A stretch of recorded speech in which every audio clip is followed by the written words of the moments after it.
স্ত্রীর কোন স্থানে স্বামী হাত দিয়ে ঘুমালে বরকত এবং রহমত নাজিল হয়? আসসালামু আলাইকুম ওয়া রাহমাতুল্লাহি ওয়া বারাকাতুহু। সম্মানিত দর্শক মণ্ডলী, আজকে আপনাদেরকে গুরুত্বপূর্ণ একটা আমলের কথা বলবো।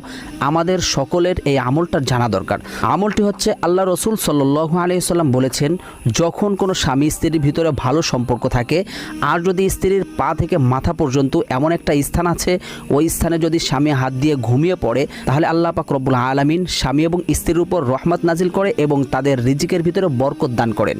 সুবহানাল্লাহ। আল্লাহ রসুল সাল্লাল্লাহু আলাইহি ওয়াসাল্লাম বলেছেন, যখন কোনো স্বামী স্ত্রী ঘুমানোর জন্য বিছনায় শুয়ে পড়বে, তখন স্বামী যেন তার ডান হাত দ্বারা স্ত্রীর কপালে হাত রেখে আস্তে আস্তে মলিন করে স্ত্রীকে যদি ঘুম পাড়িয়ে দেয় এবং যদি কপালে হাত রেখে যদি স্বামীও ঘুমিয়ে পড়ে, সারা রাত্র আল্লাহ পাক রব্বুল আলামিন তাদের উপর রহমত নাজিল করবে এবং রিজিকের ভিতরে বরকত দিয়ে দিবেন। সুবহানাল্লাহ। যারা স্বামী স্ত্রী আছেন, এই আমলটা করতে পারেন। ভিডিওটি ভালো লাগলে লাইক এবং শেয়ার